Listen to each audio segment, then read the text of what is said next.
الحمد لله نحمده ونستعينه ونستغفره ونؤمن به ونتوكل عليه ونعوذ بالله من شرور أنفسنا ومن سيئات أعمالنا من يهده الله فلا مضل له ومن يضلل فلا هادي له وأشهد أن لا إله إلا الله وحده لا شريك له وأشهد أن محمدا عبده ورسوله الذي أرسل رسوله بالحق بشيرا ونذيرا وداعيا إلى الله بإذنه وسراجا منيرا أما بعد فقد أمرنا الله سبحانه وتعالى في كلامه المجيد وفرقانه الحميد. أعوذ بالله من الشيطان الرجيم. بسم الله الرحمن الرحيم. يا أيها الذين آمنوا اتقوا الله حق تقاته ولا تموتن إلا وأنتم مسلمون. يا أيها الناس اتقوا ربكم الذي خلقكم من نفس واحدة وخلق منها زوجها وبث منهما رجالا كثيرا ونساء واتقوا الله الذي تساءلون به والأرحام إن الله كان عليكم رقيبا. يا أيها الذين آمنوا اتقوا الله وقولوا قولا سديدا يصلح لكم أعمالكم ويغفر لكم ذنوبكم ومن يطع الله ورسوله فقد فاز فوزا عظيما. وقال الله تعالى في موضع آخر: بسم الله الرحمن الرحيم. لقد كان لكم في رسول الله أسوة حسنة لمن كان يرجو الله واليوم الآخر وذكر الله كثيرا. وقال النبي صلى الله عليه وسلم عن إرباض بن سرية رضي الله تعالى عنه قال: سمعت رسول الله صلى الله عليه وسلم يقول: تركتكم على البيضاء ليلها كنهارها لا يزيغ عنها بعدي إلا هالك.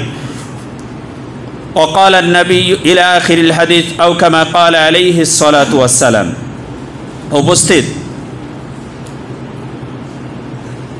আদ-দাওয়া education সেন্টারের আজকের শ্রদ্ধাভাজন মুসল্লিন ইকরাম, আলোচনার শুরুতে শুকরিয়া আদা করছি সে মহান রবের, যে আল্লাহ সুবহানাহু ওয়া তাআলা আমাদেরকে পৃথিবীর সর্বশ্রেষ্ঠ নিয়ামত প্রদান করে সেই নিয়ামতের শুকরিয়া আদায়ের লক্ষ্যে উক্ত জামে মসজিদে এসে সমবেত হয়ে খুতবা শ্রবণ করার মতো সুযোগ করে দিয়েছেন। এজন্য আল্লাহ তাআলার কাছে লাখো কোটি সিজদায় শুকর আদায় করে বলছি আলহামদুলিল্লাহ। অতঃপর দরুদ ও সালাম বর্ষিত হোক সেই মহামানবের প্রতি, যার আদর্শ অনুসরণ করার প্রতি প্রত্যেকটি মুসলিমের জন্য ফরজে আইন, যার আদর্শ থেকে সামান্যতম বিচ্যুতি হলেই সেখানেই নেমে আসবে ফিতনা, নেমে আসবে আযাবুন আলিম। সে মহামানবের প্রতি বর্ষিত হোক শত সহস্র দরুদ ও সালাম। আমরা বলি সাল্লাল্লাহু আলাইহি ওয়াসাল্লাম। সম্মানিত আজকের উপস্থিত মুসল্লিন ইকরাম, আজকের আলোচ্য বিষয় কুদওয়াতুনা রাসূলুল্লাহ সাল্লাল্লাহু আলাইহি ওয়াসাল্লাম। আজকে আমাদের আলোচ্য বিষয় হচ্ছে আমাদের আদর্শ রাসূলুল্লাহ সাল্লাল্লাহু আলাইহি ওয়াসাল্লাম। আল্লাহ সুবহানাহু ওয়া তাআলা পৃথিবীতে মানুষ সৃষ্টি করার পরে তারা যাতে করে তাদের কাছ থেকে অঙ্গীকার নেওয়া হয়েছিল, যেই অঙ্গীকারটি আমরা সকলেই সমস্বরে আল্লাহ তাআলাকে প্রদান করেছিলাম। যখন আল্লাহ তাআলা আমাদেরকে প্রশ্ন করেছিলেন, আমাদেরকে বলেছিলেন আলাস্তু বিরব্বিকুম, আমি কি তোমাদের প্রভু নই?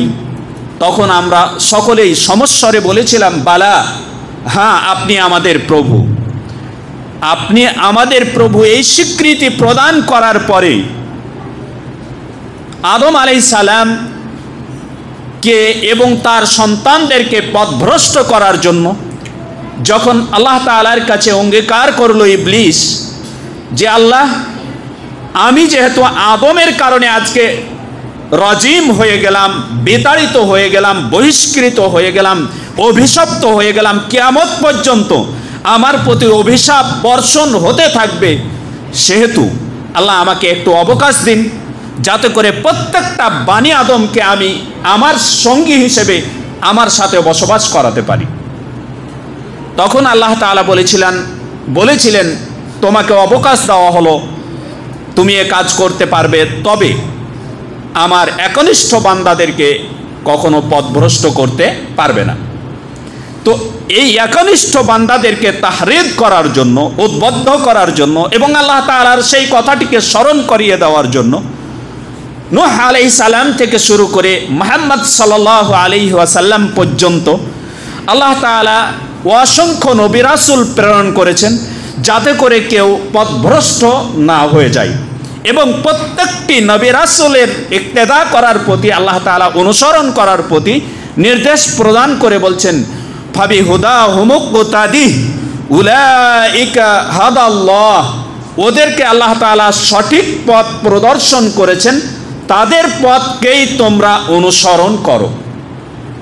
এবং তাদের অনুসরণ করতে গিয়ে তাদের মাঝে যে উত্তম আদর্শ রয়েছে, এই জিনিসগুলো ইব্রাহিম আলাইহিস সালামের ব্যাপারে যেমনটি বললেন, ঠিক তেমনটি রাসূলুল্লাহ সাল্লাল্লাহু আলাইহি ওয়াসাল্লামের ব্যাপারে বলে আল্লাহ তাআলা উম্মতে মুহাম্মাদীদেরকে সতর্ক করতে চাইলেন। আল্লাহ তাআলা বললেন আউযু বিল্লাহি মিনাশ শাইতানির রাজিম, লাকাদ কানা লাকুম ফি রাসূলিল্লাহি উসওয়াতুন হাসানাহ, নিশ্চয় তোমাদের জন্য, তোমাদের মধ্য থেকে ওই ব্যক্তিদের জন্য উত্তম আদর্শ নিহিত রয়েছে রাসূলুল্লাহ সাল্লাল্লাহু আলাইহি ওয়াসাল্লামের মাঝে। কাদের জন্য? আমাদের মধ্য থেকে। আল্লাহ তাআলা তার পরেই জানিয়ে দিচ্ছেন লিমান কানা ইয়ারজুল্লাহ, যার মাঝে তিনটা গুণ রয়েছে, তাদের জন্য রাসূলুল্লাহ সাল্লাল্লাহু আলাইহি ওয়াসাল্লামের মাঝে রয়েছে উত্তম আদর্শ। এক, যারা ইয়ারজুল্লাহ, আল্লাহর আশাবাদী, আল্লাহ তাআলার আশাবাদী। মুফাসসিরিনগণ বলছেন আল্লাহ তাআলার আশাবাদী মানে আল্লাহ সুবহানাহু ওয়া তাআলার সওয়াবের আশাবাদী, যারা আল্লাহ তাআলার প্রতিদানের আশাবাদী, আল্লাহ তাআলার ইবাদত করছি এর প্রতিদান আমরা পাবো, এই আশাবাদী যারা থাকে। এবং আল্লাহ তাআলার পৃথিবীতে পরকালের রহমতের যারা আশাবাদী, তাদের জন্য রয়েছে রাসূল সাল্লাল্লাহু আলাইহি ওয়াসাল্লামের মাঝে উত্তম আদর্শ। দুই, ওয়াল ইয়াউমাল আখিরা, পরকালে গিয়ে জান্নাত প্রাপ্তির যারা আশাবাদী, যারা জাহান্নাম থেকে সম্পূর্ণরূপে মুক্তি পাওয়ার আশাবাদী, তাদের জন্য রয়েছে রাসূলুল্লাহ সাল্লাল্লাহু আলাইহি ওয়াসাল্লামের মাঝে উত্তম আদর্শ। তৃতীয় নম্বর শ্রেণীর কথা আল্লাহ তাআলা বলছেন ওয়া যাকারাল্লাহা কাসীরা, এবং যারা আল্লাহ সুবহানাহু ওয়া তাআলাকে অনেক বেশি স্মরণ করেন, সর্বদাই তাদের জিহ্বা, যেমনটি রাসূলুল্লাহ সাল্লাল্লাহু আলাইহি ওয়াসাল্লাম বলছেন লা ইয়াজালু লিসানুকা রুতাবাম বিযিকরিল্লাহ, তোমার জিহ্বাটা সর্বদাই যাতে আল্লাহর জিকিরে, আল্লাহর ধ্যানে, আল্লাহর স্মরণে সিক্ত থাকে, ভিজা থাকে। তো যাদের এই বৈশিষ্ট্য রয়েছে, তাদের জন্য রয়েছে উত্তম আদর্শ রাসূল সাল্লাল্লাহু আলাইহি ওয়াসাল্লামের মাঝে। এর অর্থ আমরা পেলাম যে আল্লাহ তাআলার সওয়াবের আশাবাদী যারা, রহমতের আশাবাদী যারা উভয় জগতে, এবং পরকালে নাজাতের আশাবাদী যারা, এবং যারা আল্লাহ তাআলার সর্বদাই জিকিরে সিক্ত থাকে, তাদের জন্যই রয়েছে রাসূল সাল্লাল্লাহু আলাইহি ওয়াসাল্লামের প্রত্যেকটি আকওয়াল, প্রত্যেকটি আফআল, প্রত্যেকটি তাকরিরাত, প্রত্যেকটি কথা, প্রত্যেকটি কাজ এবং প্রত্যেকটি স্বীকৃতির মাঝে তাদের জন্য রয়েছে উত্তম আদর্শ। এই জন্য কোনো মুফাসসিরিন বলেছেন, যারা রাসূল সাল্লাল্লাহু আলাইহি ওয়াসাল্লাম অর্থাৎ পরকালের আশাবাদী রাসূল সাল্লাল্লাহু আলাইহি ওয়াসাল্লামের অনুসারী হবে, তাদের প্রত্যেকটি কথা এবং কাজকে রাসূলুল্লাহ সাল্লাল্লাহু আলাইহি ওয়াসাল্লামের প্রত্যেকটি কথা এবং কাজের সাথে তুজান, ওজন করা হবে, মাপা হবে, দাঁড়িপাল্লায় উঠানো হবে। তাদের প্রত্যেকটি কথাকে, তাদের প্রত্যেকটি কাজকে রাসূলুল্লাহ সাল্লাল্লাহু আলাইহি ওয়াসাল্লামের কথা এবং কাজগুলোকে এক পাল্লায় দেওয়া হবে, দাঁড়িপাল্লার এক পাল্লায় দেওয়া হবে। আরেকটি, যারা রাসূলুল্লাহ সাল্লাল্লাহু আলাইহি ওয়াসাল্লামের ইক্তেদা এর দাবিদার, তাদের প্রত্যেকটি কথা এবং কাজকে এক পাল্লায় দেওয়া হবে। দিয়ে উভয় পাল্লা ওজন করতে গিয়ে যদি দেখা যায় বরাবর হয়েছে, সমান সমান হয়েছে, তাহলে তারাই হচ্ছে রাসূলুল্লাহ সাল্লাল্লাহু আলাইহি ওয়াসাল্লামের প্রকৃতপক্ষে অনুসারী। তাদের জন্যই রাসূল সাল্লাল্লাহু আলাইহি ওয়াসাল্লামের মাঝে উত্তম আদর্শ রয়েছে। সম্মানিত উপস্থিতি, তাহলে এখান থেকে আমরা স্পষ্ট হয়ে গেলাম, আমাদের কথাগুলো, আমাদের কাজগুলো একটিও আমরা রাসূলুল্লাহ সাল্লাল্লাহু আলাইহি ওয়াসাল্লামের কথা এবং কাজের বাইরে, স্বীকৃতির বাইরে যেতে পারবো না। যদি আমরা প্রকৃতপক্ষে রাসূলুল্লাহ সাল্লাল্লাহু আলাইহি ওয়াসাল্লামকে আদর্শ হিসেবে, আমাদের আইডিয়াল হিসেবে, আমাদের আদর্শ হিসেবে, উসওয়া হিসেবে গ্রহণ করতে চাই, যারা আমরা দাবিদার যে আমাদের উসওয়া, আমাদের আদর্শ হচ্ছে রাসূলুল্লাহ সাল্লাল্লাহু আলাইহি ওয়াসাল্লাম, তারা কখনো তাদের কথা, তাদের কাজ, তাদের স্বীকৃতি, তাদের চলা, তাদের ফেরা, তাদের মুআমালাত, লেনদেন, সব কিছুই কখনো রাসূলুল্লাহ সাল্লাল্লাহু আলাইহি ওয়াসাল্লামের রেখে যাওয়া তারিকা, রেখে যাওয়া মানহাজ, রেখে যাওয়া রীতি নীতির বাইরে করতে পারবে না। এই নির্দেশনাটি উল্লেখিত আয়াত থেকে প্রতীয়মান হচ্ছে। সম্মানিত উপস্থিতি, এবার চলে আসি রাসূলুল্লাহ সাল্লাল্লাহু আলাইহি ওয়াসাল্লামের প্রত্যেকটি কথা কাজের সাথে আমাদের কথা কাজের যে মিল হতে হবে। তাহলে আমরা কি রাসূলুল্লাহ সাল্লাল্লাহু আলাইহি ওয়াসাল্লাম থেকে এইরূপ কোনো নির্দেশনা পেয়েছি, এমন কোনো জীবন ব্যবস্থা পেয়েছি যার উপর ভিত্তি করে আমাদের প্রত্যেকটি কথা, প্রত্যেকটি কাজকে আমরা সে অনুপাতে সম্পাদন করব? আল্লাহ রাসূল সাল্লাল্লাহু আলাইহি ওয়াসাল্লাম বলছেন, হাদিসটি ইরবাদ বিন সারিয়া রাদিয়াল্লাহু তাআলা আনহু থেকে বর্ণিত, তিনি বলেন যে আমি আল্লাহ রাসূল সাল্লাল্লাহু আলাইহি ওয়াসাল্লামকে আল্লাহ রাসূল সাল্লাল্লাহু আলাইহি ওয়াসাল্লাম আমাদেরকে একদিন উপদেশ দিলেন, এত পরিপূর্ণ উপদেশ দিলেন যেন আমাদের চক্ষু দিয়ে অশ্রু প্রবাহিত হতে শুরু হলো। ওয়াজিলাত মিনহাল কুলুব, অন্তর ভীত সন্ত্রস্ত প্রকম্পিত হয়ে গেল। তখন আমরা বললাম, ইয়া রাসূলুল্লাহ সাল্লাল্লাহু আলাইহি ওয়াসাল্লাম, কান্নাহা মাউইযাতু মুআদ্দিন, এটা যেন শেষ ভাষণ, শেষ উপদেশ আমাদের জন্য দিচ্ছেন। সুতরাং ফামাযা তা'আহাদু ইলাইনা, আপনি আমাদের কি পরামর্শ দিচ্ছেন, আপনি আমাদের কি নির্দেশনা দিচ্ছেন, যে নির্দেশনার উপরে আমরা চললে পারে, যে নির্দেশনাকে আমরা একড়ে ধরলে পারে, আমরা কখনো আপনার পথ থেকে, আপনার রীতি রেওয়াজ থেকে কখনো বিচ্যুতি হব না, কখনো আমরা সরে যাব না, কখনো আমরা পদস্খলন আমাদের ঘটবে না। আল্লাহ রাসূল সাল্লাল্লাহু আলাইহি ওয়াসাল্লাম قال, তখন তিনি বললেন, قد تركتكم على البيضاء, শুনে রেখো হে আমার উম্মতগণ, হে আমার সঙ্গী সাথীরা, তোমাদেরকে আমি এমন একটি জীবন ব্যবস্থার উপরে রেখে যাচ্ছি যেখানে স্পষ্ট, যেখানে অস্বচ্ছতা কিছু নেই, স্পষ্ট জীবন ব্যবস্থার উপরে রেখে যাচ্ছি। লাইলুহা কানাহারিহা, এই জীবন ব্যবস্থার দিন রাত্রির বিধিবিধানগুলো সব স্পষ্ট, এখানে অস্পষ্ট অসম্পূর্ণ কোনো জীবন ব্যবস্থা নেই। দ্বীন ইসলাম এমন একটি জীবন ব্যবস্থা যেখানে একটি মানুষের জন্ম থেকে মৃত্যু, কবর, হাসর নাসর সব কিছুর পূর্ণাঙ্গ বিবরণ, পূর্ণাঙ্গ নির্দেশনা প্রদান করা হয়েছে। এ কথাই আল্লাহ রাসূল সাল্লাল্লাহু আলাইহি ওয়াসাল্লাম বলছেন। তারপরে আল্লাহ রাসূল সাল্লাল্লাহু আলাইহি ওয়াসাল্লাম বলছেন, লা ইয়াজিগু আনহা বা'দি ইল্লা হালিক, এই পথ থেকে, এই সরল সঠিক পথ থেকে, এই আদর্শ থেকে একমাত্র বিচ্যুতি হয়, পদস্খলন ঘটে ওই ব্যক্তিদের যারা ধ্বংসপ্রাপ্ত, ধ্বংস হয়ে যাবে, তারাই একমাত্র এই ইসলামী জীবন ব্যবস্থা থেকে তারা অন্য ব্যবস্থাকে আকমাল মনে করে, পরিপূর্ণ মনে করে। এরপরে রাসূলুল্লাহ সাল্লাল্লাহু আলাইহি ওয়াসাল্লাম বলছেন, মাইয়াইশ মিনকুম ফাসায়ারা ইখতিলাফান কাসীরা, তবে শুনে রেখো হে আমার সঙ্গে সাথীগণ, আমার পরে যারা জীবন যাপন করবে, যারা পৃথিবীতে বেঁচে থাকবে, তারা দেখতে পাবে অনেক অনেক মতবিরোধ, অনেক মতাদর্শ তারা দেখতে পাবে। যখন দেখতে পাবে তখন তোমাদের কর্তব্য হবে ফাআলাইকুম বিসুন্নতি ফাআলাইকুম বিমা আরাফতুম মিন সুন্নতি ওয়া সুন্নাতিল খুলাফায়ে রাশিদিন আল মাহদিয়্যিন। আল্লাহ রাসূল সাল্লাল্লাহু আলাইহি ওয়াসাল্লাম এখানে একটি শর্ত যুক্ত করে দিলেন। কত সূক্ষ্ম, কত দূরদর্শী আল্লাহ তাআলা তাকে জ্ঞান প্রদান করেছিলেন।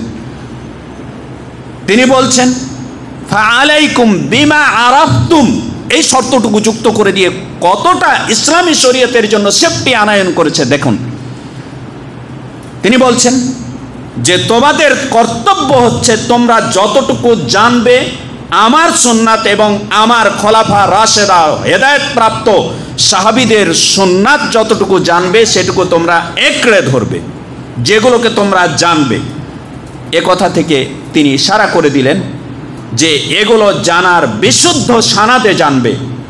এগুলো জাল, জয়ীফ, মাওদুআত, আমার নামে মিথ্যা বানিয়ে নাই এমন কিছু যাতে এখানে অনুপ্রবেশ না ঘটে। একমাত্র কোরআন এবং সহিহ সুন্নাহর আলোকে যে সহিহ সুন্নাহগুলো বিশুদ্ধ সানাদে, সানাদ সহকারে হাদিস বর্ণিত হয়েছে, এই পন্থায় যেগুলো জানবে সেগুলোকে তোমরা একড়ে ধরবে।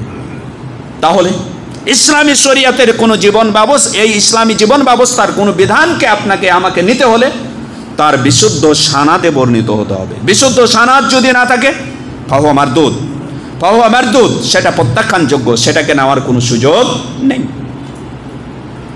আমি দাবি করে দিলাম আমি একজন আলেম, বলে দিলাম একটা কথা, সেটাকেই নিতে হবে, এ কথা ইসলামী শরীয়ত সতর্ক করে দিলেন। রাসূল সাল্লাল্লাহু আলাইহি ওয়াসাল্লাম সতর্ক করে দিলেন এবং বললেন বিমা আরাফতুম মিন সুন্নতি, তোমরা আমার ওই সুন্নাতগুলোকে একড়ে ধরবে যেগুলো তোমরা জানবে, অর্থাৎ সানাদ সহিত জানবে, বিশুদ্ধ সানাদ। এগুলোকে কিভাবে ধরবে? আদু আলাইহা বিন নওয়াজিদ, তোমরা সেগুলোকে চাবলের দাঁত দিয়ে অর্থাৎ মুখ দিয়ে এমনভাবে এক কামড়িয়ে ধরবে যাতে করে সেখান থেকে তোমাদের কোনো সময় পদস্খলন না ঘটে। আরও রাসূলুল্লাহ সাল্লাল্লাহু আলাইহি ওয়াসাল্লাম বললেন ওয়া আলাইকুম বিত্তাআহ, তোমাদের ওপর কর্তব্য হচ্ছে আনুগত্য করা।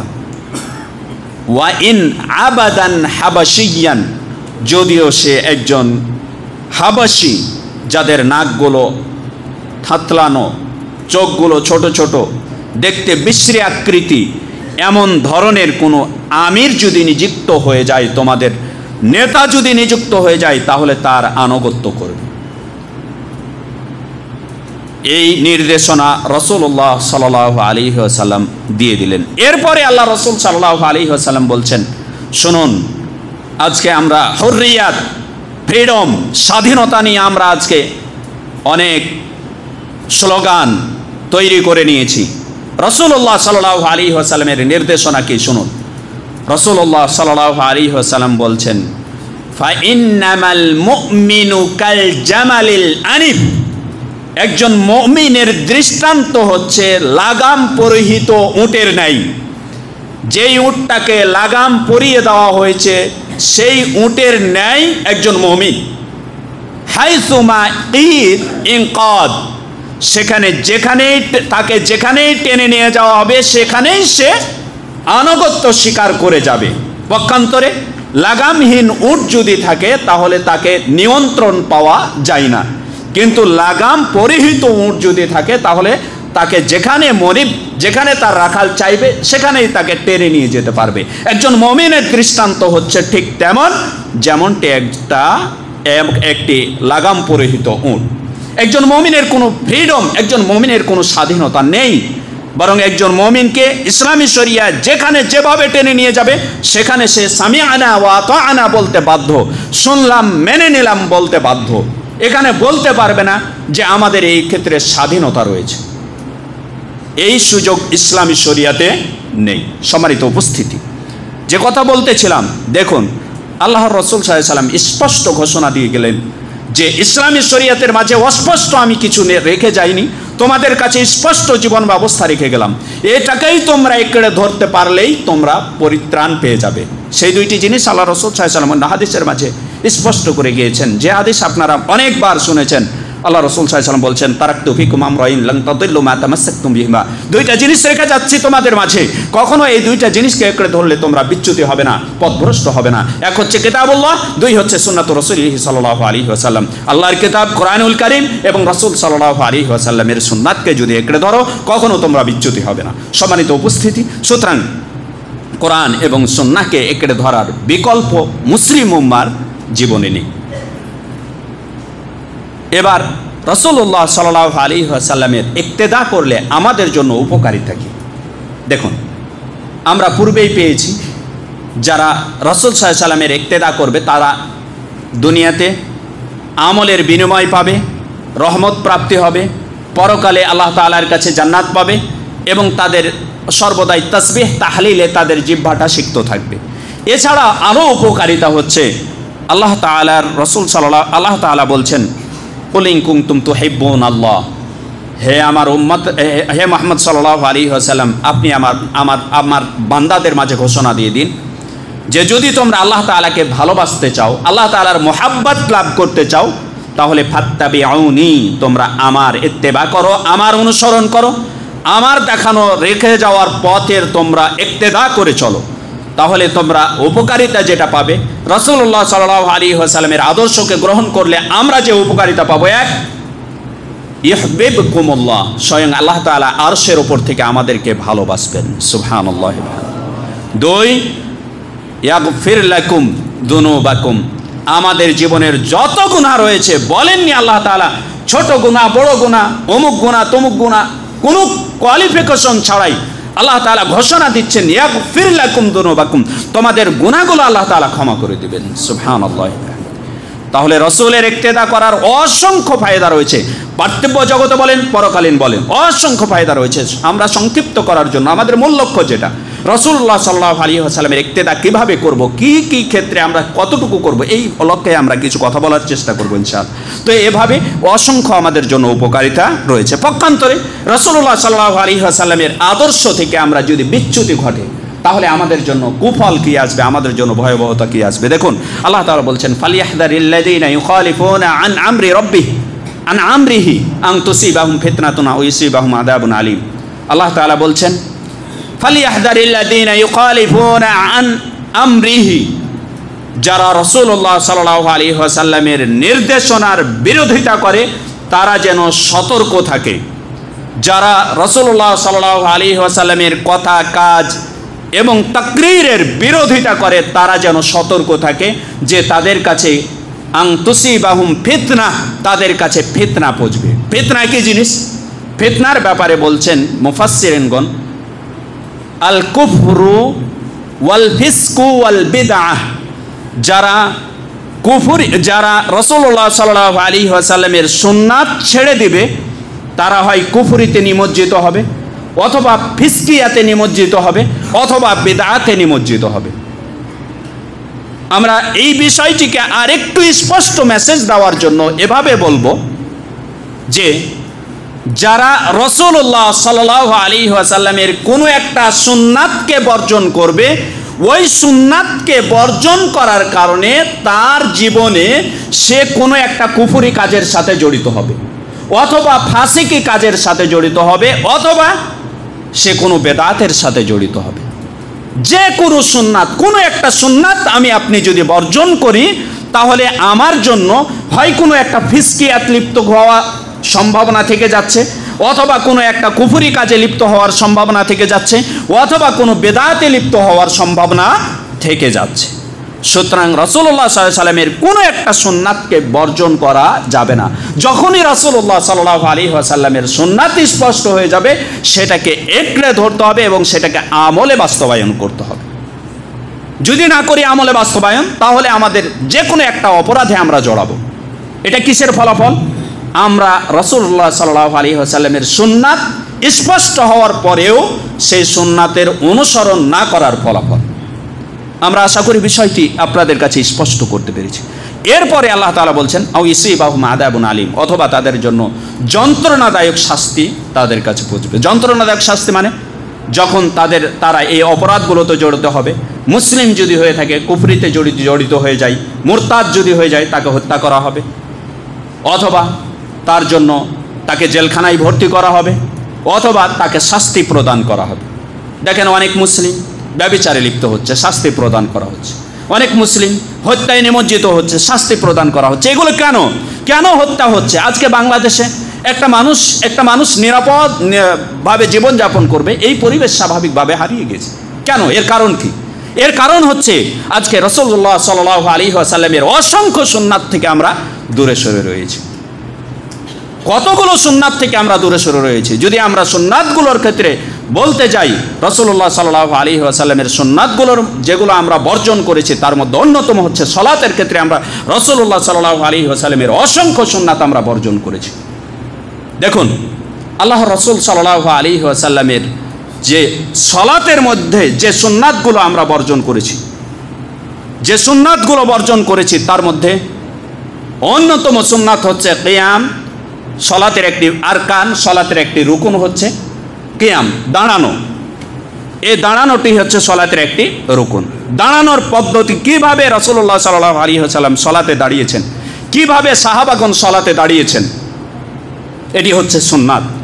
এই পদ্ধতি বর্জন করার কারণে আমাদের মাঝে হিংসা, বিদ্বেষ, শত্রুতা, সমাজে অশান্তি তৈরি হয়েছে। এর প্রমাণ রাসূলুল্লাহ সাল্লাল্লাহু আলাইহি ওয়াসাল্লামের অসংখ্য হাদিসে আল্লাহ রাসূল সাল্লাল্লাহু আলাইহি ওয়াসাল্লাম বলেছেন যে আমার এই সুন্নাতগুলো বর্জন করার কারণেই আজকে সমাজের মাঝে অশান্তি তৈরি হয়েছে। দেখুন, আল্লাহ রাসূল সাল্লাল্লাহু আলাইহি ওয়াসাল্লাম সালাতে দাঁড়াতে গেলে যে পদ্ধতি ফলো করে দাঁড়াতে বলেছেন সেটি হচ্ছে, আল্লাহ রাসূল সাল্লাল্লাহু আলাইহি ওয়াসাল্লাম বলছেন, ইস্তাউ ওয়ালা তাখতালিফু। তোমরা কাতারে দাঁড়াতে গেলে কাতারের মাঝে সোজা করে দাঁড়াবে, কাতারের মাঝে বক্রতা রাখবে না। যদি বক্রতা রাখো, ফাতাখতালিফা কুলুবুকুম, তোমাদের অন্তরের মাঝে বক্রতা তৈরি হবে। রাসূলুল্লাহ সাল্লাল্লাহু আলাইহি ওয়াসাল্লাম কাতারের মাঝে সোজা হয়ে দাঁড়াতে বলেছেন। সোজা হয়ে যদি না দাঁড়িয়ে বক্র হয়ে দাঁড়ায়, কেউ যদি একটু আগে একটু পিছনে বা কাতারের মাঝে বক্রতা থাকে, তাহলে সমাজের মাঝে হিংসা, বিদ্বেষ তৈরি হবে। এ কথা রাসূল সাল্লাল্লাহু আলাইহি ওয়াসাল্লাম আজ থেকে 1450 বছর আগে বলে গিয়েছে। সুতরাং ভাইয়ে ভাইয়ে মিল হবে না, এটাই স্বাভাবিক। অথচ আজ থেকে 1450 বছর আগে যখন রাসূলুল্লাহ সাল্লাল্লাহু আলাইহি ওয়াসাল্লাম ইসলাম প্রচার করার জন্য মদিনায় আসলেন, মদিনায় ইসলামিক স্টেট প্রতিষ্ঠিত করলেন, এরপরে যখন মুআখা করে দিলেন মুহাজির সাহাবীদের মাঝে এবং আনসারী সাহাবীদের মাঝে ভাই ভাই করে দিলেন, তখন তাদের মহব্বতটা কত ছিল, কিভাবে ছিল। আর আজকে নিজের সহোদর ভাই, শাকিক সহোদর ভাইয়ের মাঝে সম্পর্কটা কি অবস্থায় দাঁড়িয়েছে একটু বিবেচনাই করি। আমরা দেখি, আব্দুর রহমান বিন আউফ রাদিয়াল্লাহু তাআলা আনহু, তিনি মুহাজির সাহাবী ছিলেন। সাদ, তিনি ছিলেন আনসারী সাহাবী। তাদের দুইজনের মাঝে রাসূলুল্লাহ সাল্লাল্লাহু আলাইহি ওয়াসাল্লাম মুআখাত তৈরি করে দিলেন, ভ্রাতৃত্ব তৈরি করে দিলেন। এই ভ্রাতৃত্ব যখন তৈরি করে দিলেন, সাদ আব্দুর রহমানকে বলছেন, ভাই,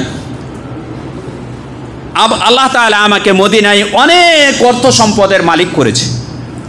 আজ থেকে আমার অর্থ সম্পদের অর্ধেক তোমার, অর্ধেক অর্থ সম্পদ হলো আমার, কারণ তুমি আমার ভাই।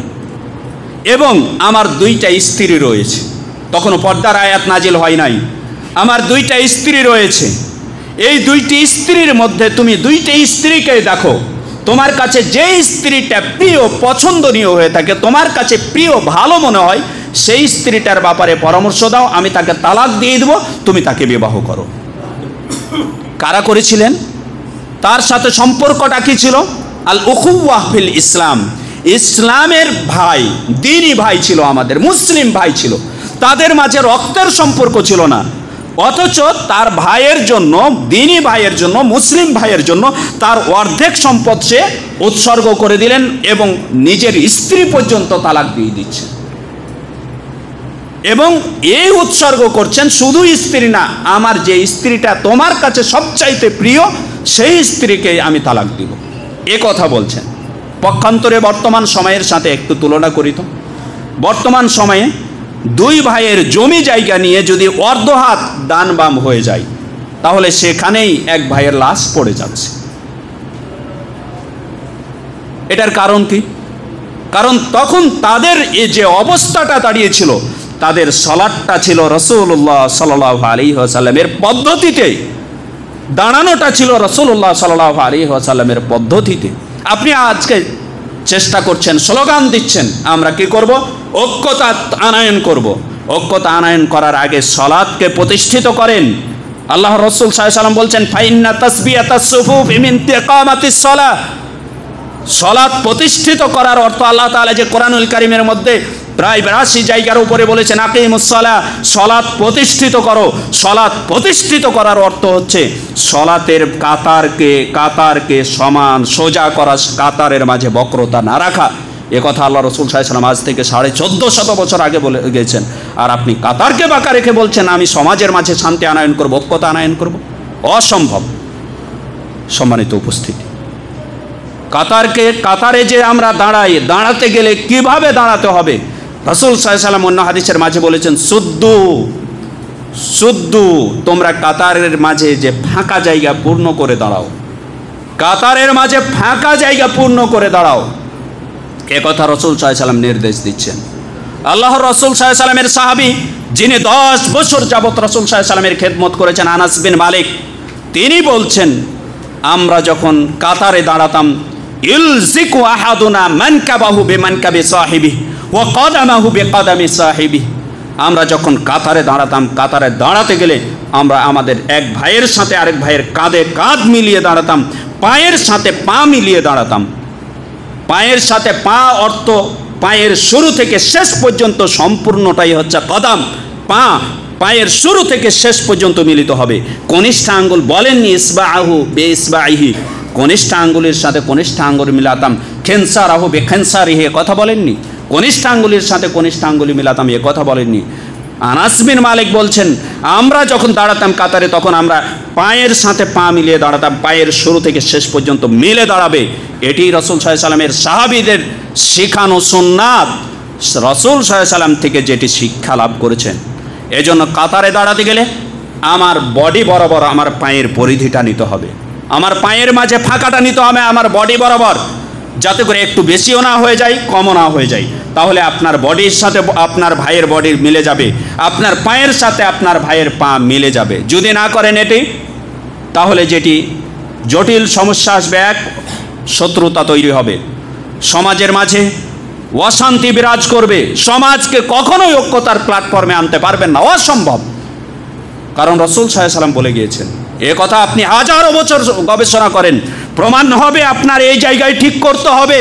এই জায়গা যদি ঠিক না হয়, আপনি রাষ্ট্রকে ঠিক করতে পারবেন না, অসম্ভব। সম্মানিত উপস্থিতি, এভাবে কাতারের মাঝে দাঁড়াতে গেলে অবশ্যই খেয়াল রাখতে হবে আমার গোটা বডিটা কিবলামুখী হয়ে দাঁড়াবে। যা হোক, আমরা যে কথা বলতেছিলাম, আজকে সমাজে অশান্তি তৈরি করার মূল কারণ হচ্ছে সলাৎ থেকে আমরা বিমুখ হয়ে গেছি, সলাতই পড়ি না। আবার যারা সলাৎ পড়ি তারা রাসূল সাল্লাল্লাহু আলাইহি ওয়াসাল্লামের পদ্ধতিতে সলাৎ পড়ি না। পৃথিবীতে এমন কোনো ব্যক্তি নেই যিনি বলে গিয়েছেন আমার মতো সলাৎ পড়ো। না ইমাম আবু হানিফা রাহিমাহুল্লাহ, না ইমাম শাফিঈ রাহিমাহুল্লাহ, না ইমাম মালিক রাহিমাহুল্লাহ, না ইমাম আহমদ বিন হাম্বল রাহিমাহুল্লাহ, না ইমাম বুখারী রাহিমাহুমুল্লাহু জামিআ। কেউ বলে যাননি, একমাত্র একজন ব্যক্তি বলে গিয়েছেন, তিনি হচ্ছেন রাসূলুল্লাহ সাল্লাল্লাহু আলাইহি ওয়াসাল্লাম। তার পদ্ধতিতেই সলাৎ হতে হবে, না হলে সেটি মারদুদ, সেটি প্রত্যাখ্যানযোগ্য, সেই আমল গৃহীত হবে না। সম্মানিত উপস্থিতি, যদিও সলাৎ আমরা বলতেছিলাম আমরা কোন জায়গাগুলোতে রাসূল সাল্লাল্লাহু আলাইহি ওয়াসাল্লামের ইক্তেদা করব, রাসূল সাল্লাল্লাহু আলাইহি ওয়াসাল্লামের ইক্তেদার আমরা কোন অবস্থানটাতে আমরা 100% রাসূল সাল্লাল্লাহু আলাইহি ওয়াসাল্লামের ইক্তেদা করছি। আমরা সবাই স্লোগান দিচ্ছি কি, আমরা একটি ইসলামিক রাষ্ট্র প্রতিষ্ঠিত করব। যদিও পয়েন্টগুলো পরে আলোচনা করতে চাচ্ছিলাম, কিন্তু সময় স্বল্পতার কারণে নিয়ে আসতে হচ্ছে আগে। ইসলামিক রাষ্ট্র প্রতিষ্ঠা করব। আমি খেয়াল করছি, রাষ্ট্র প্রতিষ্ঠা করতে হলে রাষ্ট্রের ক্ষমতা আমাদের হাতে চলে আসলেই আমাদের জন্য ইসলাম প্রতিষ্ঠা করা সহজ হয়ে যাবে। তাহলে কি রাসূলুল্লাহ সাল্লাল্লাহু আলাইহি ওয়াসাল্লামের মাঝে আপনি উত্তম আদর্শ পাচ্ছেন না? আপনি যখন খেয়াল করুন, রাসূলুল্লাহ সাল্লাল্লাহু আলাইহি ওয়াসাল্লাম মক্কাতে 13 বছর জীবন দাওয়াতি প্ল্যাটফর্মে কাটিয়েছেন। তার 3 বছর তিনি গোপনে দাওয়াত দিয়েছেন, 10 বছর তিনি প্রকাশ্য দাওয়াত দিয়েছেন। এই দাওয়াতি মাজালে তাকে দাওয়াত থেকে যাতে করে এক আল্লাহর দিকে দাওয়াত না দিতে পারে, তাওহীদ প্রতিষ্ঠিত না করতে পারে, এই জন্য যত প্রকার হুমকি ধামকি, যত প্রকার নির্যাতন সব চালিয়েছে কুরাইশরা। শেষ পর্যন্ত ব্যর্থ হয়ে তাকে প্রস্তাবনা দিয়েছে, তুমি যদি চাও, মক্কার বড় বড় কুরাইশরা একদিন কাবা চত্বরে বসে আছে এবং রাসূল সাল্লাল্লাহু আলাইহি সাল্লামকে ডেকে পাঠালেন। আল্লাহ রাসূল সাল্লাল্লাহু আলাইহি সাল্লাম মনে করলেন হয়তোবা আজকে তারা আমার আনিত জীবন ব্যবস্থার প্রতি আত্মসমর্পণ করবে। এই চিন্তা ভাবনা করে তিনি তাদের কাছে আসলেন। তারা তখন তাকে প্রস্তাবনা দিচ্ছে, তুমি যদি চাও, তোমাকে সবচাইতে মক্কার বুকে ধনবান বানিয়ে দেওয়া হবে, ধনাঢ্যশীল বানিয়ে দেওয়া হবে, এত পরিমাণ অর্থ দেওয়া হবে যা তোমার চাইতে অর্থশীল সম্পদশীল কেউ মক্কার বুকে থাকবে না। তবে তোমার সাথে শর্ত হচ্ছে তুমি আমাদের দেবদেবীদেরকে নিয়ে, আমাদের উপাস্যগুলোকে নিয়ে কোনো প্রকার কথা বলবে না। এরপরে দ্বিতীয় প্রস্তাবনা দিলেন, তুমি যদি চাও, মক্কার সবচাইতে সুন্দরী নারীর সাথে তোমার বিবাহ দিয়ে দেওয়া হবে, কিন্তু তুমি আমাদের দেবদেবীর কখনো সমালোচনা করবে না। তৃতীয় নম্বর প্রস্তাবনা দিলেন, তুমি যদি চাও, তোমাকে এই মক্কার আমরা মিল্কিয়াত দিয়ে দেবো, তোমাকে রাজা করে দেবো, বাদশাহ করে দেবো, তবে তুমি আমার দেবদেবীর কখনো কি করবে না, সমালোচনা করবে না। রাসূল সাল্লাল্লাহু আলাইহি সাল্লাম মিল্কিয়াতের প্রস্তাবনা পেয়েছিলেন, তো তিনি রাষ্ট্র ক্ষমতা পেয়ে গেলেই তো ইসলাম প্রতিষ্ঠিত করে দিতে পারতেন। রাসূলুল্লাহ সাল্লাল্লাহু আলাইহি ওয়াসাল্লাম কি করলেন, প্রত্যাখ্যান করলেন। কারণ একটি রাষ্ট্র প্রতিষ্ঠিত করার পরে রাষ্ট্রকে ইসলামিক রাষ্ট্র প্রতিষ্ঠিত করার জন্য যে জিনিসটি প্রয়োজন সেটি হচ্ছে ইসলামী রাষ্ট্রের প্রত্যেকটা ফার্দের, প্রত্যেকটা ব্যক্তির, প্রত্যেকটা পার্টের, প্রত্যেকটা অংশের পক্ষ থেকে পূর্ণ সমর্থন এবং পূর্ণ সহযোগিতা থাকতে হবে। এছাড়া ইসলামিক রাষ্ট্র প্রতিষ্ঠিত করা সম্ভব নয়, ক্ষমতা নিয়ে রাষ্ট্র প্রতিষ্ঠিত করা সম্ভব নয়। এ কথা রাসূল সাল্লাল্লাহু আলাইহি ওয়াসাল্লাম আজ থেকে 1450 বছর আগে বুঝেছিলেন। তাই তিনি তাদের সকল প্রস্তাবনাকে প্রত্যাখ্যান করলেন এবং তিনি তার দাওয়াতি প্ল্যাটফর্মে কাজ করা চালিয়ে গেলেন। দেখুন, এভাবে চালাতে চালাতে রাসূলুল্লাহ সাল্লাল্লাহু আলাইহি ওয়াসাল্লাম যখন মানুষদের অন্তরে তাওহীদকে, আল্লাহর সাথে মানুষের সম্পর্ককে সুদৃঢ় করতে সক্ষম হলেন, শক্তিশালী করতে সক্ষম হলেন, তখনই তিনি মদিনাতে এসে ইসলামিক রাষ্ট্র প্রতিষ্ঠিত করলেন। কেন তার আগ পর্যন্ত কেন করলেন না? তার সে তো প্রস্তাবনা পেয়েছিল রাষ্ট্র ক্ষমতার, কেন নিলেন না? ফাতাবিরু ইয়া উলিল আলবাব, বিচক্ষণ ব্যক্তিরা এখান থেকেই উপদেশ গ্রহণ করবেন, এখান থেকেই শিক্ষা নেবেন। আপনার আকীদা, আপনার মানহাজ যদি ঠিক না হয়, সঠিক না হয়, আপনি রাষ্ট্রের প্রধান দায়িত্বে গিয়েও আপনি রাষ্ট্রকে টিকাতে পারবেন না। দুদিন পরে আপনার রাষ্ট্রকে উল্টে দিবে। এ কথা রাসূল সাল্লাল্লাহু আলাইহি ওয়াসাল্লাম আজ থেকে 1450 বছর আগে বুঝেছিলেন। বিধায় তিনি প্রত্যেকটা মানুষের আকীদা, প্রত্যেকটা মানুষের অন্তরের সম্পর্কটাকে শক্তিশালী করেছিলেন, সম্পর্কটাকে আল্লাহ তাআলার সাথে, রবের সাথে করেছিলেন। এই কাজটাই প্রত্যেকটা ব্যক্তিকে আমাদের করতে হবে যদি আমরা ইসলামিক রাষ্ট্র চাই। প্রত্যেকটা ফার্দের মাঝে আল্লাহ তাআলা সম্পর্কে ইলম দিতে হবে। আল্লাহ তাআলা কি নির্দেশনা দিয়েছেন আমাদের, সেগুলো কতটুকু প্রতিফলন করতে হবে, কতটুকু প্রতিফলন ঘটাতে হবে, এই নির্দেশনা আমাদের প্রত্যেকটা ব্যক্তির মাঝে জাগ্রত করতে হবে। যদি আমরা এটা পারি, তাহলেই আমরা রাষ্ট্রে, ইসলামিক রাষ্ট্র শাসন ব্যবস্থা প্রতিষ্ঠিত করতে পারব। পক্ষান্তরে এই জায়গায় যদি আমরা ব্যর্থ হই, আমরা ইসলামিক রাষ্ট্র নিয়ে চিন্তা করা ভুল হবে। কারণ আপনার চাইতে অনেক অনেক অনেক গুণে যিনি স্বয়ং আল্লাহ তাআলার দ্বারা পরিচালিত, তিনি বুঝেছিলেন এ কথা। আজকে আপনি বুঝে নিলাম যে আমাদের সবচাইতে বড় শত্রু আসাদুন নাসে আদাওয়াতান, সব মানুষের মাঝে সবচেয়ে বড় শত্রু হচ্ছে লিল্লাযিনা আমানু, মুমিনদের, আল ইয়াহুদ ওয়াল্লাযিনা আশরাকু, ইহুদিরা এবং মুশরিকরা। এই ইহুদিরা আমাদেরকে একটা পন্থা দিয়ে দিল, আর সেই পন্থা দিয়ে আপনি মনে করছেন ইসলামিক রাষ্ট্র প্রতিষ্ঠিত করবে। এটা অসম্ভব। এটা ইসলামিক রাষ্ট্র প্রতিষ্ঠিত করা তো দূরের কথা, এটা মুসলিমদের মাঝে বিভাজন তৈরি করা বড় হাতিয়ার, বড় মাধ্যম। আজকে দেখেন হাজার হাজার প্রাণ চলে গেল কিসের কারণে? এই ইহুদির দেওয়া রীতিনীতিকে অনুসরণ করার কারণে। আজকে একটা জীবনের নিরাপত্তা পাচ্ছি না কিসের জন্য? এই ইহুদির দেওয়া রীতিনীতিকে অনুসরণ করার জন্য। এই জন্য ইহুদির দেওয়া নীতিরীতিকে কবর দিয়ে আমাদেরকে ইসলামিক শাসন ব্যবস্থাকে প্রতিষ্ঠিত করতে হলে ইসলামিক নিয়মতান্ত্রিকতায় আমাদেরকে প্রচেষ্টা চালাতে হবে। যদি আমরা এটা সক্ষম হই তাহলেই আমরা একটি ইসলামিক রাষ্ট্র এবং সোনালী রাষ্ট্র আমরা সমাজকে উপহার দিতে সক্ষম হব। পক্ষান্তরে আমরা যদি এই জায়গায় কালক্ষেপণ করে ঘুমিয়ে থাকি, আমরা যদি বসে থাকি, তাহলে এটা কখনোই আসবে না, কখনোই আনয়ন করাও সম্ভব নয়। তাই আসুন রাসূল সাল্লাল্লাহু আলাইহি ওয়াসাল্লামের আদর্শকে আমাদের জীবনের প্রত্যেকটি মুহূর্তে, প্রত্যেকটি অবস্থাতে, এমনকি ফি তাসিসিল বেলাদিল ইসলামিয়া, একটা ইসলামী রাষ্ট্র প্রতিষ্ঠিত করার ক্ষেত্রেও আমরা গ্রহণ করি এবং আমরা আমাদের জীবনকে উভয় জগতে সফলতায় ভরপুর করি। আল্লাহ তাআলা আমাদের তৌফিক দান করুন। আল্লাহুম্মা আমিন। ওয়া সাল্লাল্লাহু আলা নবিয়িনা মুহাম্মদ ওয়া আলা আলিহি ওয়া সাহবিহি আজমাইন।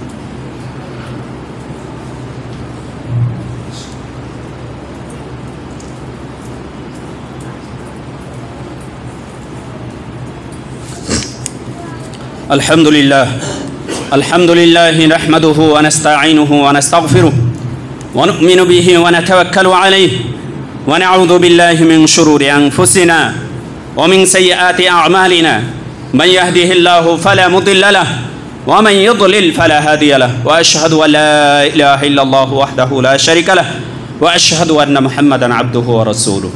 সম্মানিত উপস্থিতি, আমরা শুনতেছিলাম রাসূলুল্লাহ সাল্লাল্লাহু আলাইহি ওয়াসাল্লামের আদর্শই আমাদের আদর্শ। এ বিষয়ে আমরা সংক্ষিপ্ত আকারে বিবরণ তুলে ধরার চেষ্টা করছিলাম। দেখুন, এই জায়গায় আমাদেরকে রাসূল সাল্লাল্লাহু আলাইহি ওয়াসাল্লামের সাথে আদর্শ আমাদেরকে আল্লাহ তাআলার সাথে তাআল্লুক, সম্পর্ক স্থাপনের ক্ষেত্রেও রাসূলুল্লাহ সাল্লাল্লাহু আলাইহি ওয়াসাল্লামের আদর্শ গ্রহণ করতে হবে। আপনারা একটি হাদিস জানেন, শুনেছেন, শুধু তাদকির, স্মরণ করিয়ে দেওয়ার জন্য আল্লাহ তাআলা বলছেন, ফাযাক্কির ফাইন্না যিকরা তানফাউল মুমিনিন। স্মরণ করিয়ে দাও, স্মরণ করালেই মানুষদের, মুমিনদের উপকারে আসবে। স্মরণ করিয়ে দিচ্ছি।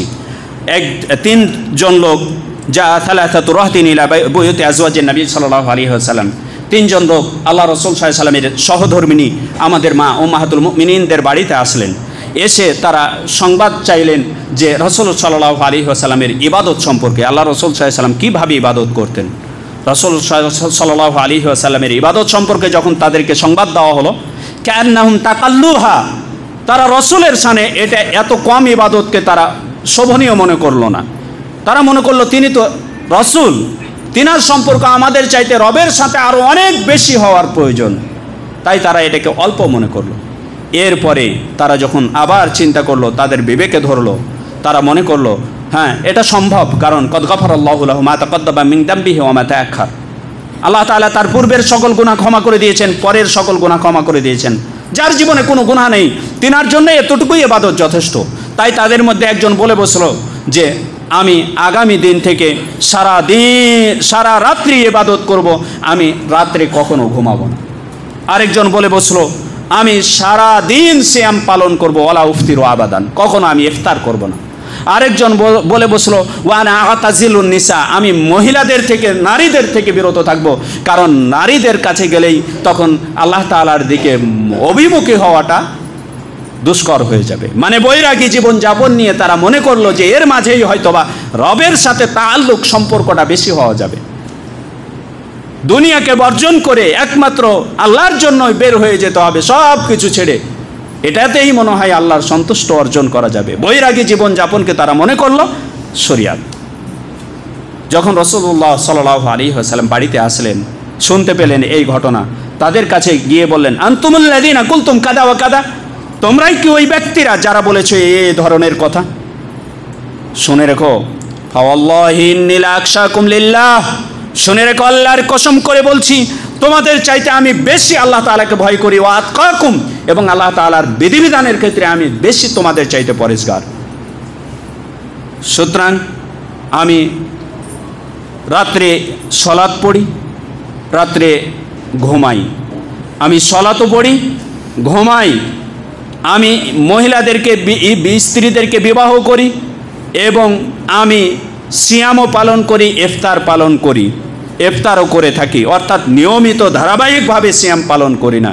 সুতরাং দুনিয়া বর্জন করে শরিয়াত হয় না, এটাই আমার সুন্নাত। ফামান রগিবা আন সুন্নাতি ফালাইসা মিন্নি। তোমরা যদি মনে করো আমার এই রীতি নেওয়াজ থেকে তোমরা সরে গিয়ে তোমরা নিজস্ব ফর্মুলায় রবের নৈকট্যশীল বান্দা হতে চাচ্ছ, তাহলে তোমরা আমার উম্মতের অন্তর্ভুক্ত হতে পারবে না। ফামান রগিবা আন সুন্নাতি, যে আমার সুন্নাত থেকে বিমুখ হবে, ফালাইসা মিন্নি, সে আমার উম্মতের অন্তর্ভুক্ত নয়। এ কথা রাসূলুল্লাহ সাল্লাল্লাহু আলাইহি ওয়াসাল্লাম নির্দেশনা দিলেন। এই হাদিস থেকে রাসূলুল্লাহ সাল্লাল্লাহু আলাইহি ওয়াসাল্লাম বুঝিয়ে দিলেন যে আমার সুন্নাত থেকে একটুও, আমার সুন্নাত যখন স্পষ্ট হয়ে যাবে তখন সেখান থেকে একটুও সরার সুযোগ নেই। সম্মানিত উপস্থিতি, অনুরূপভাবে রাসূলুল্লাহ সাল্লাল্লাহু আলাইহি ওয়াসাল্লাম যে সুন্নাতগুলো পালন করেছেন একজন খাদেমের সাথে ব্যবহার করার ক্ষেত্রে, একজন আপনার বাড়িতে যে খেদমতে রয়েছে, আপনার বাড়ির কাজের জন্য যে রয়েছে, তার সাথে কিভাবে আপনি মুআমালাত করবে, কি আচরণ করবেন, কেমন আপনার আচরণ হবে, দেখুন তো রাসূল সাল্লাল্লাহু আলাইহি ওয়াসাল্লামের মাঝে এই আদর্শ আছে কি নেই। প্রত্যেকটা জীবনের প্রত্যেকটা বিষয় নিয়ে আমরা কথা বলতে পারবো, কিন্তু সময় স্বল্পতার কারণে সেগুলো সম্ভব হচ্ছে না। এই পয়েন্টে কথা বলে শেষ করছি। আল্লাহ রাসূল সাল্লাল্লাহু আলাইহি ওয়াসাল্লামের সাহাবী আনাস বিন মালিক রাদিয়াল্লাহু তাআলা আনহু তিনি বলছেন, খদামতু রাসূলুল্লাহ সাল্লাল্লাহু আলাইহি ওয়াসাল্লাম 10 সিনিন, আমি রাসূলুল্লাহ সাল্লাল্লাহু আলাইহি ওয়াসাল্লামের 10 বছর যাবত খেদমত করেছি। 1 নয় 2 নয় 10 বছর যাবত খেদমত করেছি। এই খেদমতকালীন সময়ে ফামা ক্বালা লি উফিন কত্তু, আমাকে কখনো ওহ শব্দটি উচ্চারণ করেননি তিনি। যাকে আমরা আইডিয়াল মনে করছি, তিনি আর মুআমালাতটা তার কর্মচারীর সাথে কি ছিল দেখুন তো। তিনি কখনো ওহ শব্দটি তার মুখ থেকে কর্মচারীর সাথে ব্যবহার করেননি। আজকে আমরা আইনা নাহনু মিন, আমরা কোথায় তার থেকে, কোথায় আমাদের অবস্থান। সম্মানিত উপস্থিতি, এরপরে আনাস বিন মালিক বলছেন, ওয়ামা ক্বালা লিশাইইন সানাতুহু লিমা সানাতা, আমাকে কোনো কাজ করে বসেছি এক্ষেত্রে বলেননি কেন তুমি এটা করলে, কেন করলে, এ কথা কখনো বলেননি। ওয়ালা লিশাইইন তারাকতুহু লিমা তারাকতা, আমি কোন কাজ বর্জন করলে তিনি কখনো বলেননি কেন তুমি বর্জন করলে, এ কথা তিনি কখনো বলেননি। দায়িত্ব দিয়েছেন আমি করিনি, কখনো বলেননি কেন তুমি করলে না। একজন খাদেমের সাথে, একজন কর্মচারীর সাথে আপনার মুআমালাত হবে সেইরূপ, যিনি 10 বছর জীবনে একটা শব্দ তার খাদেমের সাথে এই ধরনের ব্যবহার করেননি। তার আইডিয়াল থেকে, তার আদর্শ থেকেই, তার মুআমালাত থেকে, তার লেনদেন থেকেই তারা সেই ইবরাত গ্রহণ করে নিয়েছে। ভুল করলে সাথে সাথে নিজে নিজেই সংশোধন হয়ে গেছে। যেমন দৃষ্টান্তস্বরূপ হুদাইবিয়ার বছর যখন সন্ধি হয়ে গেল কুফফারদের সাথে, কুরাইশদের সাথে, রাসূলুল্লাহ সাল্লাল্লাহু আলাইহি ওয়াসাল্লাম এবার সন্ধিতে এটা চুক্তি আছে মক্কায় ঢুকতে পারবে না, এই জন্য এখান থেকেই ফিরে যেতে হবে। রাসূল সাল্লাল্লাহু আলাইহি ওয়াসাল্লাম সাহাবীদের নির্দেশ দিলেন, তোমরা তোমাদের কুরবানিগুলো জবাই করে দাও এবং মাথার চুল মুন্ডন করে তোমরা ফিরে যাও। রাসূল সাল্লাল্লাহু আলাইহি ওয়াসাল্লামের নির্দেশনা সাহাবীরা কর্ণপাত করছে না, কারণ তারা মেনেই নিতে পারছে না কিভাবে আমরা মক্কা ছেড়ে, মক্কায় না গিয়ে এখান থেকে ফিরে যাব। আল্লাহ রাসূল সাল্লাল্লাহু আলাইহি ওয়াসাল্লাম দ্বিতীয়বার বললেন, তোমরা এই কাজটি করো। তারা সাহাবীরা কথা প্রতিফলন ঘটাচ্ছে না, তাদেরকে চিন্তায় বিভোর করে রাখছে, এত বড় কাজ আমরা কিভাবে করতে পারি। আবার দ্বিতীয়বার বললেন, দ্বিতীয়বারও কোনো কাজ হলো না। রাসূল সাল্লাল্লাহু আলাইহি ওয়াসাল্লাম এবার বাড়িতে চলে গেলেন। দেখুন আপনার মুআমালাত আপনার স্ত্রীর সাথে কিভাবে হবে, এটাও আল্লাহ রাসূল সাল্লাল্লাহু আলাইহি ওয়াসাল্লামের আদর্শে শিক্ষা দিচ্ছে। রাসূল সাল্লাল্লাহু আলাইহি ওয়াসাল্লাম বাড়িতে চলে গেলেন। উম্মে সালমা রাদিয়াল্লাহু তাআলা আনহার কাছে গিয়ে বললেন যে আমি আমার সঙ্গীদেরকে বারবার নির্দেশ দিচ্ছি, 3 বার নির্দেশ দিলাম, অথচ আমার কথার প্রতিফলন ঘটল না। এবার দেখুন, আপনি মনে করেন মহিলারা সবসময় অল্প জ্ঞানের অধিকারী? না, অনেক ক্ষেত্রে আপনার পরামর্শ নেবেন স্ত্রীদের সাথে মুশাওয়ারা করবেন, পরামর্শ করবেন। এমন কিছু বিষয় আছে যেগুলোর সমাধান আপনার স্ত্রী দিতে পারবে আপনার ব্রেনে, যেটা আনায়ন করতেই পারেন না আপনি। উম্মে সালমা রাদিয়াল্লাহু তাআলা আনহা তাকে পরামর্শ দিলেন, রাসূল আপনি বের হয়ে গিয়ে আপনি কারো সাথে কোনো কথা বলবেন না, কারো সাথে কোনো কথা বলবেন না, সরাসরি গিয়ে আপনার কোরবানিগুলো জবাই করুন। এরপরে আপনি হাল্লাককে ডেকে, মাথার চুল যে কাটে তাকে ডেকে আপনার মাথার চুল মুন্ডন করে নিন, তারপরে ফিরে আসুন। আল্লাহ রাসূল সাল্লাল্লাহু আলাইহি ওয়াসাল্লাম বের হয়ে গেলেন, কোনো কথা না বলে সরাসরি গিয়ে তিনি তার কোরবানিগুলোকে জবাই করলেন এবং মাথার চুল কেটে তিনি ফিরে আসলেন। এবার সাহাবীরা কী করলেন, সাথে সাথে রাসূল সাল্লাল্লাহু আলাইহি ওয়াসাল্লামের এই দেখানো পথকে অনুসরণ করে তারা তাদের কোরবানিগুলো জবাই করলেন, তাদের মাথার চুল মুন্ডন করে সেই হুদাইবিয়ার সন্ধি থেকে তারা হুদাইবিয়া থেকেই মদিনায় ফিরে আসলেন। সম্মানিত উপস্থিতি, এখানেও রাসূল সাল্লাল্লাহু আলাইহি ওয়াসাল্লামের কয়েকটি আদর্শ নিহিত রয়েছে। আপনি দেখতে পাচ্ছেন আপনার খাদেম ভুল করেছে, আপনি ওই কাজটাকে সঠিকভাবে করেন, নিজেই লজ্জিত হয়ে যাবে। আপনি আপনার কোন কাজে ঠেকে গেছেন, প্রত্যেকটা কাজে আপনার স্ত্রীর সাথে, হ্যাঁ, যেগুলো উপযুক্ত মনে করবেন আপনার স্ত্রীর সাথে পরামর্শ করেন। এটি রাসূল সাল্লাল্লাহু আলাইহি সাল্লামের আদর্শ। সুতরাং আসি, সময় একেবারেই শেষ, আসি আমরা রাসূল সাল্লাল্লাহু আলাইহি সাল্লামের সুন্নাতকে আমরা একড়ে ধরার চেষ্টা করি, রাসূল সাল্লাল্লাহু আলাইহি সাল্লামের আদর্শকে আমাদের জীবনের প্রত্যেকটি মুহূর্তে একড়ে ধরার চেষ্টা করি এবং আমরা উভয় জগতে সফলতা লাভ করি। আল্লাহ তাআলা আমাদের তৌফিক দান করুন। আল্লাহুম্মা আমিন। ক্বালা আল্লাহু সুবহানাহু ওয়া তাআলা ফি কালামিহিল মাজিদ, ইয়া আইয়ুহাল্লাযীনা আমানু সাল্লু আলাইহি ওয়া সাল্লিমু তাসলিমা।